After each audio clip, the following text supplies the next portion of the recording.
अस्सलाम वालेकुम नाज़रीन, मैं हूं शेखर अहमद अली, आप देख रहे हैं क्राइम टुडे न्यूज़। नाज़रीन, कत्लों का सिलसिला रुक नहीं रहा है। पुलिस के लिए एक चैलेंज बनता जा रहा है। पुलिस लगातार रात भर काम कर रही है, चबूतरा मिशन कर रही है, व्हीकल चेकिंग कर रही है। बावजूद इसके कत्लों में इजाफा हो रहा है। यानी कातिला ये चैलेंज कर रहे हैं पुलिस को कि पुलिस कुछ नहीं कर सकती और हम ऐसे ही काम करते रहेंगे। एक और वाकया देखने को मिला नारसिंगी पुलिस स्टेशन हुदूद में, जहाँ पर 31 साल सैयद हिदायत अली का कत्ल कर दिया गया है। तफसीलात के मुताबिक पुलिस को इत्तला मिली और पुलिस मौके पर पहुंची। 12 और 12:30 के दरमियान कुछ नामालूम अफरादों ने सैयद हिदायत अली जो 31 साल जो गोलकुंडा किला बड़े बाजार से ताल्लुक रखता है और बाहर सऊदी अरब में इंजीनियर है और 20 दिन हुआ था हैदराबाद आकर, और वो इस तरह से नारसिंगी पुलिस स्टेशन हुदूद ग्रीन लाइन वेंचर के पास जो ओपन प्लॉट है वहाँ पर आए और वहाँ पर कुछ नामालूम अफरादों ने कत्ल कर दिया। इत्तला मिलते ही पुलिस मौके पर पहुंची। वहाँ पर एक कार पुलिस को मिली और ये लाश मिली। पुलिस इस मामले में एक केस दर्ज करके तहकीकात का आगाज कर दिया। अब पुलिस मजीद तहकीकात शुरू कर दी है। क्या ये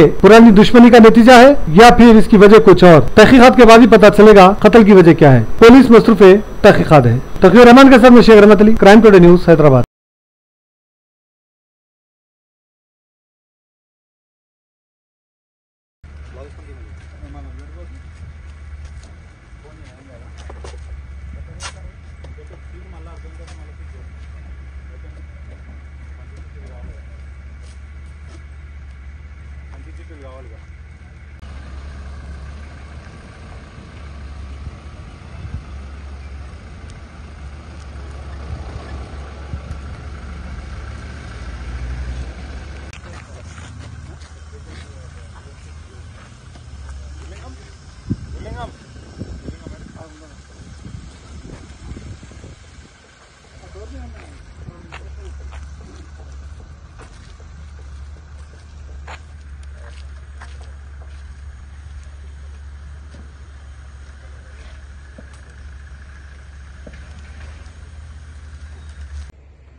ఈరోజు మధ్యాహ్నం అంటే 29/6/2024 రోజు మధ్యాహ్నం 12 గంటల నుంచి 12:30 మధ్యలో హిదాయత్ అలీ అనే వ్యక్తి 31 సంవత్సరాలు, ఆయన చోటా బజార్ గోల్కొండ ఏరియాకు సంబంధించిన అతను.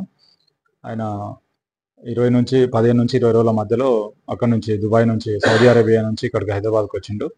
వాళ్ళ ఇల్లు గోల్కొండలో ఉంటుంది. ఆయన పొద్దున 11 గంటల టైంలో ఇంట్లో నుంచి బయలుదేరిందని చెప్పి వాళ్ళ ఫ్యామిలీ మెంబర్స్ చెప్తున్నారు.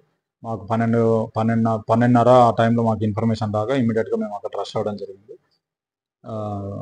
అక్కడ మంచిరేవుల విలేజ్లో green lands venture, DS villas ఆపోజిట్లో ఉన్న గ్రీన్ ల్యాండ్స్ వెంచర్లో ఒక ఓపెన్ ప్లాట్, నిర్మానుష్యంగా ఉన్నటువంటి ఒక ఓపెన్ ప్లాట్లో మేము వెళ్ళి చూస్తే అక్కడ ఒక అన్నోన్ డెడ్ బాడీ పడింది. అన్నోన్ డెడ్ బాడీ ఎవరు ఏంటి అనే వివరాలు తెలుసుకోగా సో హిదాయత్ అలీ అని తెలిసింది. వాళ్ళ ఫ్యామిలీ మెంబర్స్కి ఇంటిమేషన్ ఇచ్చినాము. అక్కడ హిదాయత్ అలీ అనే వ్యక్తి ఇంటి నుంచి వాళ్ళ ఫాదర్కి సంబంధించిన ఒక పాలిష్ వెహికల్ తీసుకొని రావడం జరిగింది. అతనితో పాటుగా 2 ఉన్నారు అని చెప్పి తెలిసింది. అది సస్పెక్ట్స్ ఎవరు, అక్యూజ్డ్ ఎవరు అని చెప్పేసి మేము వెరిఫై చేస్తున్నాము. వాళ్ళ మధ్యలో ఏదో గొడవ జరిగినట్టుంది. ఆ గొడవలో ఉన్న పర్సన్స్ కత్తితో అతని పైన దాడి చేసి చంపడం జరిగింది. అక్కడ నుంచి పారిపోయింది అన్నట్టు కూడా తెలుస్తుంది. మేము ఇన్వెస్టిగేషన్ చేస్తున్నాము. ఇన్వెస్టిగేషన్లో భాగంగా మేము టీమ్స్ ఫామ్ చేస్తాము ఆ కిలోని పట్టుకోవడానికి. త్వరలోనే ఆ కిలోని పట్టుకుంటాం. అది చూడలేదండి, ఇంకా చూస్తాము. చూసిన తర్వాత పిఎంఈ టైంలో, ఇన్క్వెస్ట్ టైంలో అది తెలుస్తుంది.